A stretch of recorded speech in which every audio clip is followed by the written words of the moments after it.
Bonjour à tous, j'espère que vous allez bien, ici c'est Snoob, et oui, aujourd'hui deuxième vidéo pour parler mode chill, comme d'habitude, de tout ce qui est association, etc. Si par exemple vous êtes intéressé à créer vous-même des associations ou des événements, voilà quelques petites choses, on va dire cette série pour vous aider sur certaines choses, en sachant qu'il y a toujours des petits secrets qui sont bien gardés, mais après vous venez simplement à une de nos parties et vous connaissez tous les rouages presque, on va dire. Une grande partie comment ça se déroule une journée. Maintenant, moi, dans ces vidéos-là, je vais vous parler plus ce qui se passe off, un peu plus dans le off, que personne n'est vraiment au courant, parce que les joueurs, ça se voit pas, mais on fait énormément de choses hors événement, c'est-à-dire pour tout préparer les événements, le calendrier pour l'année prochaine, parce que ça, on est déjà en train de bosser dessus, les événements de l'année prochaine, qu'on est déjà aussi en train de bosser dessus. Il y a énormément de choses à penser, on va dire, en off, parce que le on pour moi c'est quand vous êtes à l'événement et vous êtes en action. Le off, c'est penser avant pour que le on tout se passe bien. Voilà. Alors dans cette vidéo je vais vous parler un peu d'organisation, de terrain, d'inscription et association ou pas, parce que vous n'êtes pas obligé de créer une association pour créer des événements d'airsoft, sachez-le, parce que vous pouvez le faire en truc privé. Tout simplement, mais après il y a des avantages d'être une association et bien sûr il y a des inconvénients d'être une association. Alors on va tout de suite commencer sur l'organisation. En fait, pour nous, c'est exemple vous pouvez imaginer vous vous lancez à peine. Qu'est-ce que je parle d'organisation? C'est de savoir déjà combien vous êtes pour pouvoir organiser, être le marshal, être le responsable de l'événement et tout ça. Les marshals. Donc déjà il vous faut des marshals sur le terrain. Bon, moins 2 sur le terrain ce serait pas mal. Qui lance les parties dans chaque équipe, ou vous pouvez toujours faire avec une personne avec un dictaphone qui fait une sirène pour faire démarrer. Nous on a commencé comme ça, mais vaut mieux toujours avoir 2 marshals sur le terrain. Puis après tout ce qui est logistique, tout ce qui est organisation, c'est tout ce qui est logistique.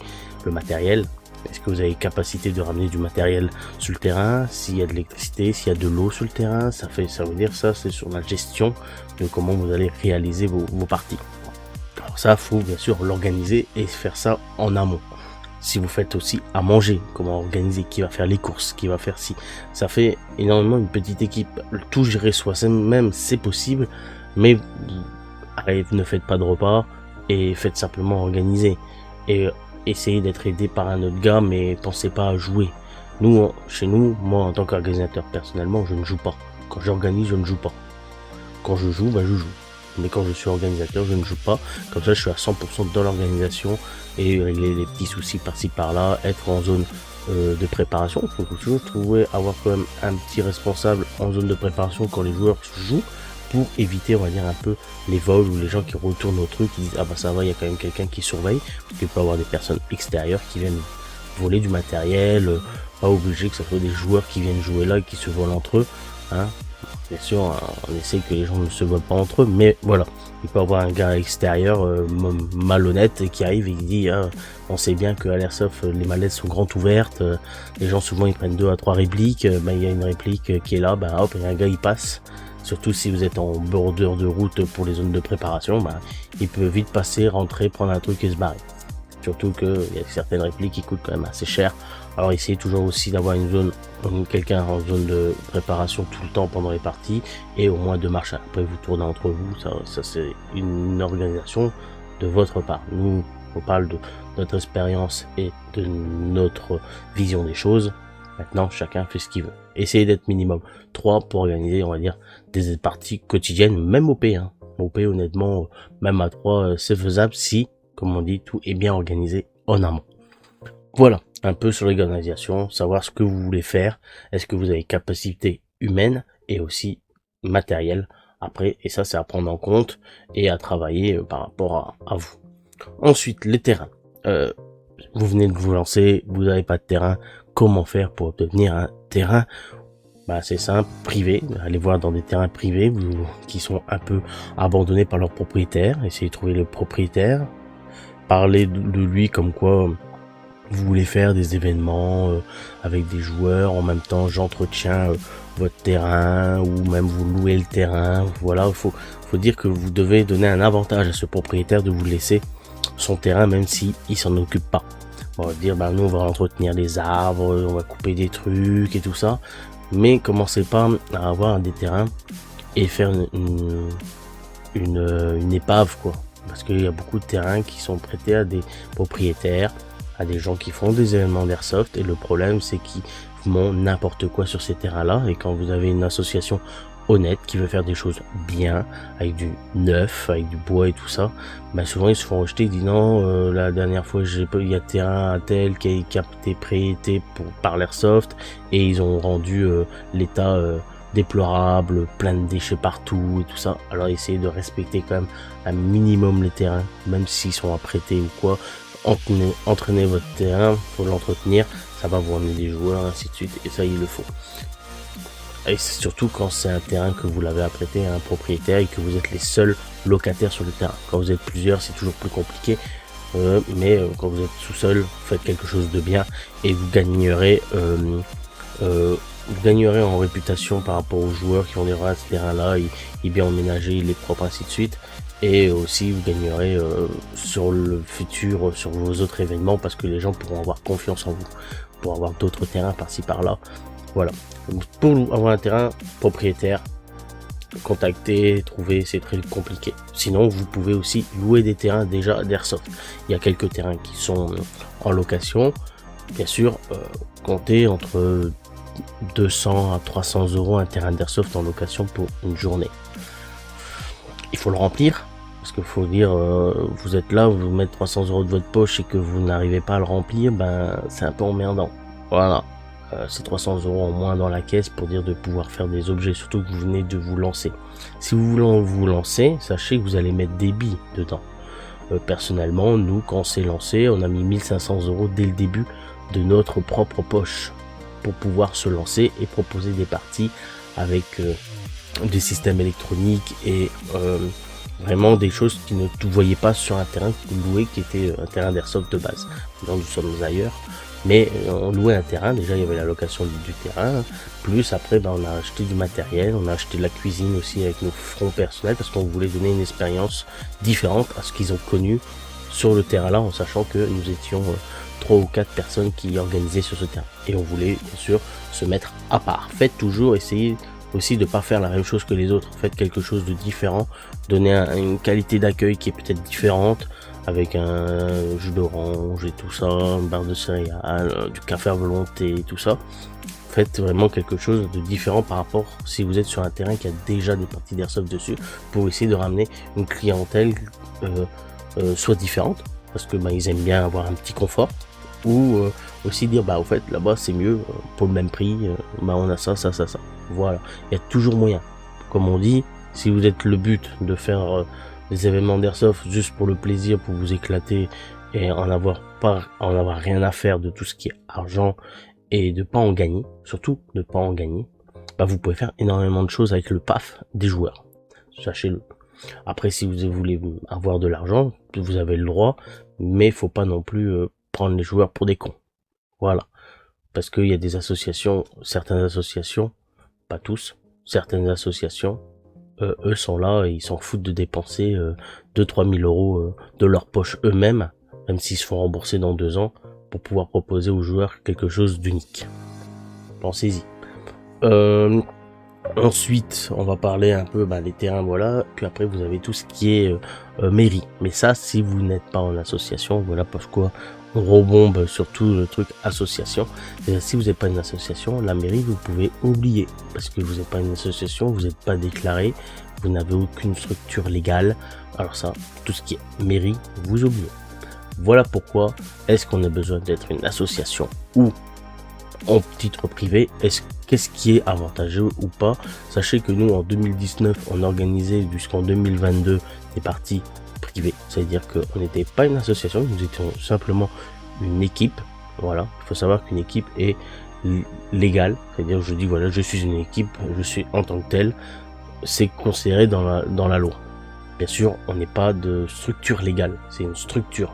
On est une équipe, mais on n'est pas une structure légale, association et tout ça. Mais nous sommes légales parce que nous sommes une équipe. Alors on faisait des parties privées et on est passé en association en 2022, comme dit dans la vidéo précédente. Aussi, par rapport à ça, voilà les terrains propriétaires, associations, les autres associations, d'autres terrains d'airsoft que vous pouvez louer, ou paintball, pas obligé que ça soit ça.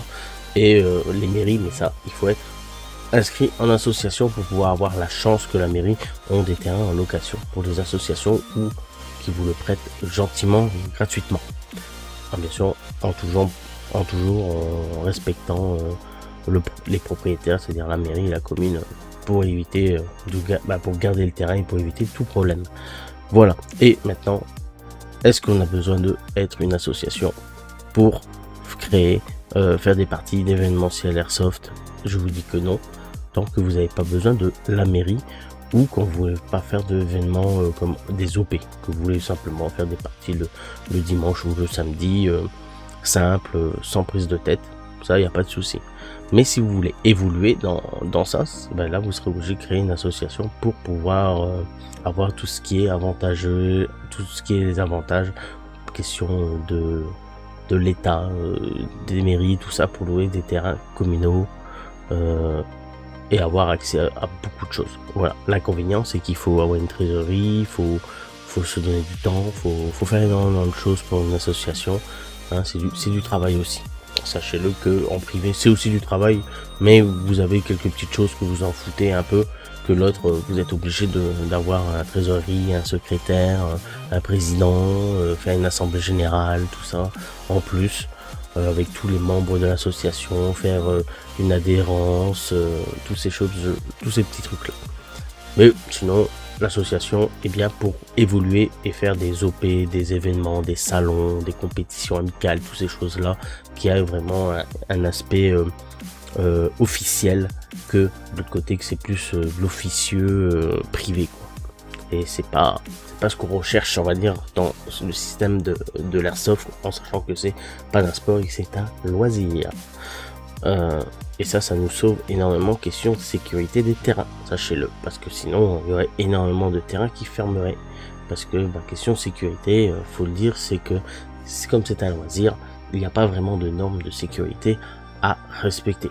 Après, c'est à vous de faire le minimum syndical pour éviter que vos joueurs se blessent. Après, il y aura toujours des blessures dans l'airsoft, dans n'importe quel sport, il y a toujours des blessures, même en mettant la sécurité à 100%.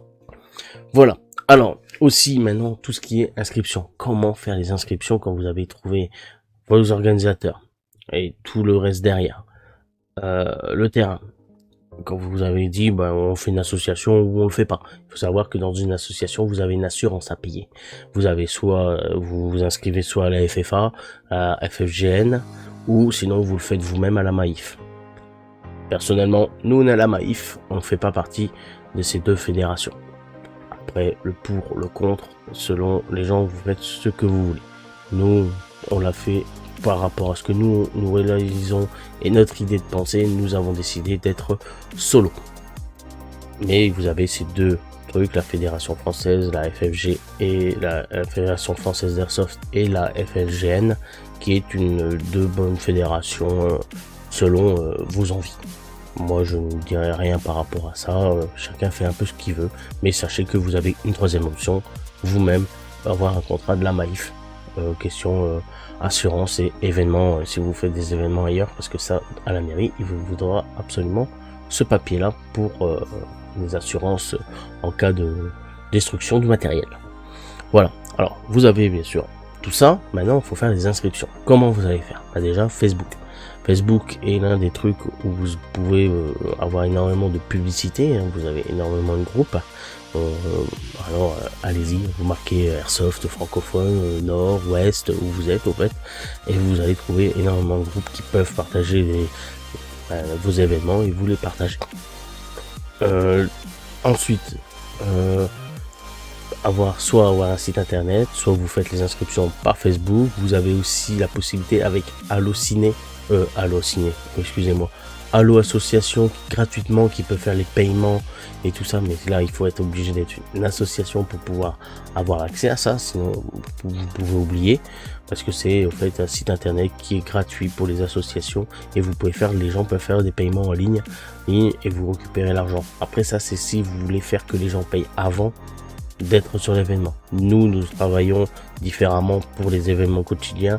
Les gens s'inscrivent sur notre site internet et ils payent à leur arrivée là-bas.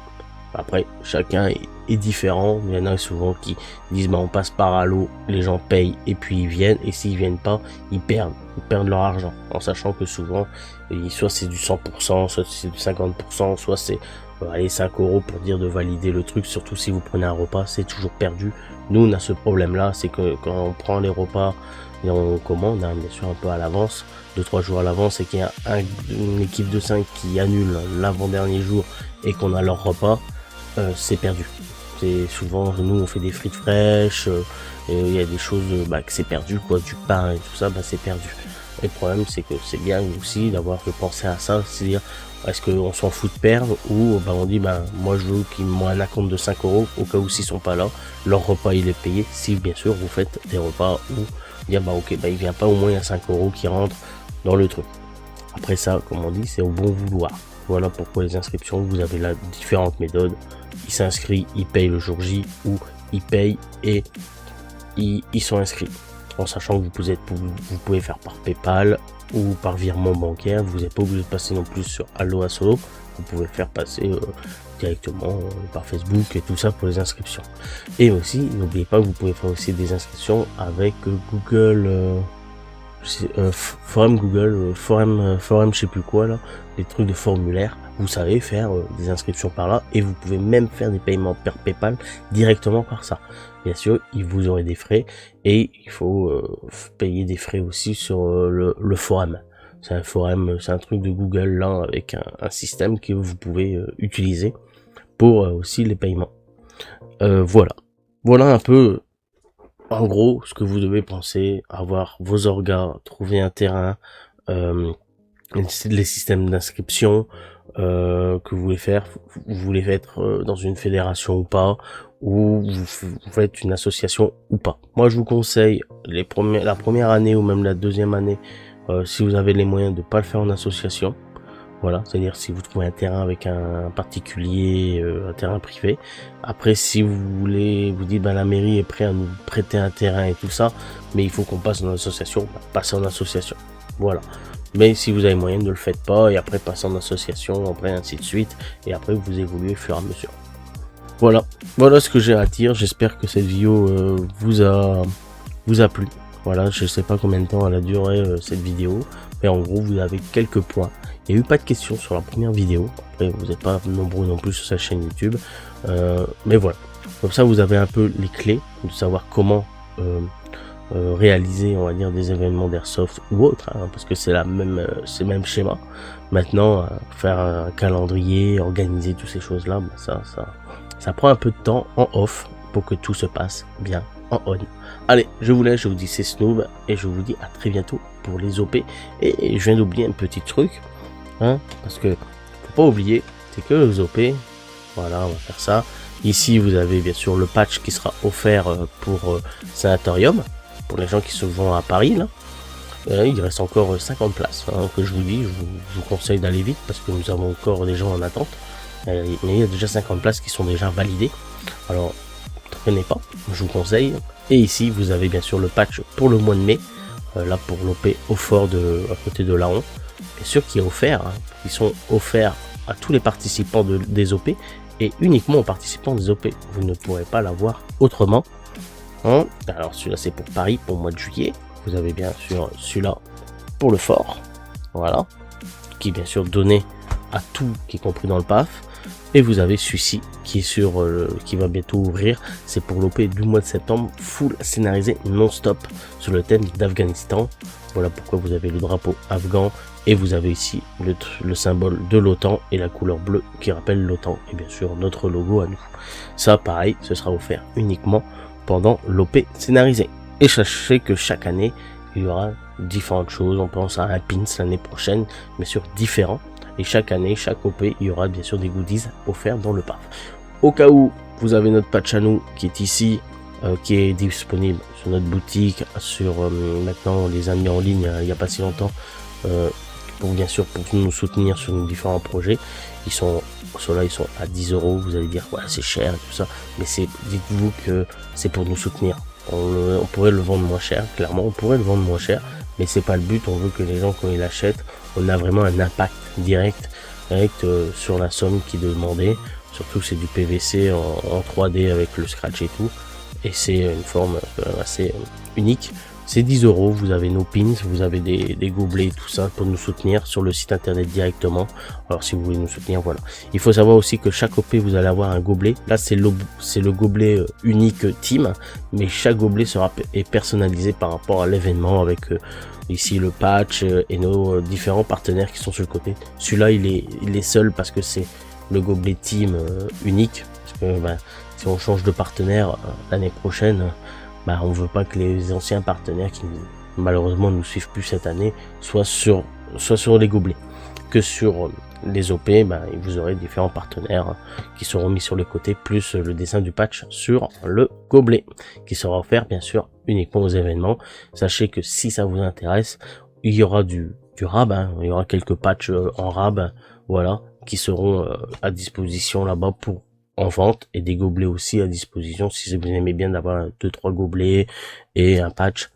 Il y aura là-bas aux événements une petite popote que j'appelle ça, avec ça et des petites boissons en vente par-ci par-là pour les OP, pour pouvoir nous soutenir, en sachant que le patch pendant les OP coûtera 5 € uniquement, voilà, parce que le but là ce n'est pas de se faire de l'argent, alors on le vend au prix comptant, on le vend 5 €. Ça, vous savez combien on a payé le patch, un peu moins cher quand même que 5 €, mais cela on les vendra 5 € ce qui reste, et les gobelets seront bien sûr à 2 € sur l'événement si ça vous intéresse. Et bien sûr on a des pins aussi qui sont en vente. J'ai fait un peu de pub pour nous soutenir, mais voilà, comme ça vous savez un peu tout ce qu'il va avoir pour les OP.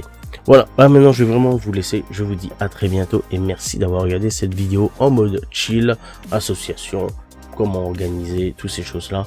Et prochaine vidéo, nous allons peut-être rentrer plus en détail sur les parties. Allez, tchuss tout le monde.